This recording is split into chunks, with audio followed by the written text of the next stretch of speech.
نبی کریم صلی اللہ تعالیٰ علیہ وسلم جناب بلال حبشی رضی اللہ تعالیٰ عنہ کے قریب سے گزرے تو حضرت بلال کو امیہ بن خلف سخت سزائیں دے رہا تھا، اور حضرت بلال رضی اللہ تعالیٰ عنہ نے اپنی اس تکلیف کو آرام سے بدلنے کی تجویز یہ سوچی تھی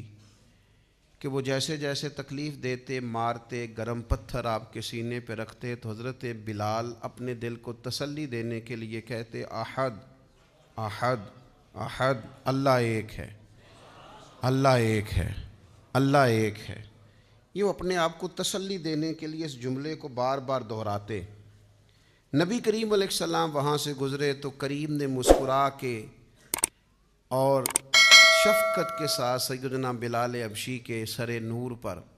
دست شفقت رکھا اور فرمایا بلال جس احد احد کو تم پکارتے ہو وہ تمہیں اس تکلیف سے نجات بھی عطا کرے گا۔ اور پھر یہی بات جب جناب صدیق اکبر کو پتہ چلی تو ڈھیر سارا مال لے کر، بلکہ مفسرین نے لکھا ہے آدھا کلو سونا لے کر، آدھا کلو سونا، کمر اچھا ہے فلک پہ نہ ہلال اچھا ہے، نظر بھی نہ ہو تو دونوں سے بلال اچھا ہے، کم و بیش آدھا کلو سونا لے کر حضرت بلال کو خریدنے گئے اور پھر خرید لائے۔ اور صرف حضرت بلال کو نہیں خریدا، جناب عامر بن فہیرہ کو بھی خریدا، حضرت زنیرہ کو بھی خریدا۔ بہت سارے ایسے لوگ جو کفر کے نرغے میں تھے اور مسلمان تھے اور تکلیف دی جاتی تھی اور ستائے جاتے تھے، حضرت ابوبکر صدیق نے ان کو خریدا۔ اب اس زمانے میں، اس ماحول میں جب ہر چیز پیسوں میں تلتی تھی، لوگوں کے اندر اخلاص کا ڈھونڈنا اور اللہ کی رضا کے لیے کسی کی مدد کرنا یہ کچھ مشکل سا اور بے موسمہ سا پھل تھا، تو حضرت بلال کو اتنے مہنگے داموں میں سیدنا ابوبکر صدیق نے خرید لیا تو لوگ چم گوئیاں کرنے لگے، کہنے لگے یہ ویسے عجیب بات ہے، یہ ویسے ہوتا نہیں، یعنی ایک بے موسمہ پھل آ جائے نا کسی جگہ بھی تو لوگ انوکھی انوکھی باتیں کرنے لگ جاتے ہیں، کہتے ہیں یار یہ عجیب بات ہے، یہ کیسے ہو گیا ہے، یہ کیسی انوکھی بات، یہ کیسے ممکن ہے، یہ ہو نہیں سکتا۔ یعنی سارے بندے جھوٹ بول رہے ہوں تو ایک سچ بولے تو انوکھا سا لگتا ہے ذرا۔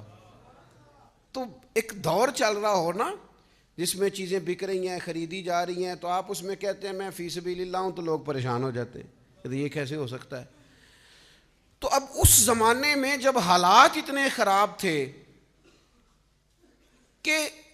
لوگ ایک ایک دینار کے لیے گلے کاٹ دیتے تھے، وہاں ایک غلام کو اور حبشی غلام کو اور سیاہ فام غلام کو اتنے مہنگے داموں میں خریدنا کام بڑا مشکل تھا۔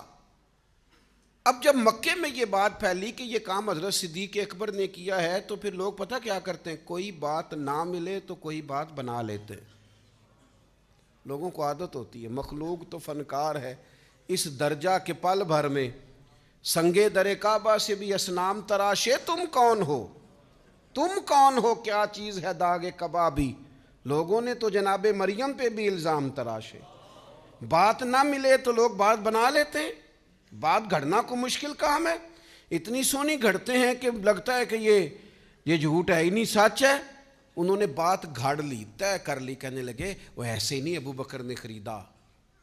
کوئی کسی زمانے میں بلال نے کوئی احسان کیا ہوگا، وہ احسان کا بدلہ اتارا ہے، اتنا مہنگا بلال خریدنا سمجھ میں نہیں آتا۔ جس رب کی رضا کے لیے حضرت ابوبکر نے یہ کام کیا تھا اس رب کا قرآن بولا، فرمایا وَمَا لِأَحَدٍ عِندَهُ مِن نِعْمَةٍ تُجْزَىٰ، اللہ کہتا ہے اس پر کسی کا کوئی احسان نہیں جس کا اس نے بدلہ دیا ہو۔ یہ حضرت صدیق اکبر کے حق میں آیت آئی، رب بولا، رب بولا، خدا خود میر مجلس بود،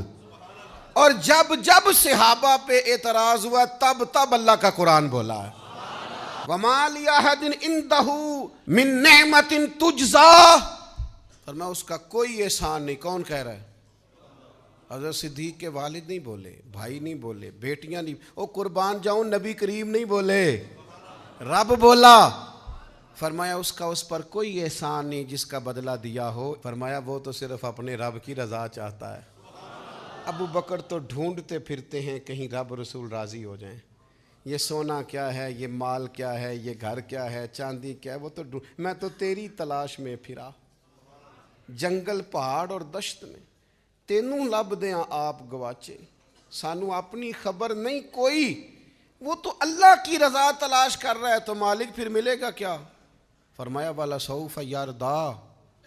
بڑی جلدی رب راضی بھی ہو جائے گا ابو بکر سے. رب کا وعدہ ہے کہ رب جناب صدیق اکبر سے راضی بھی ہو جائے گا.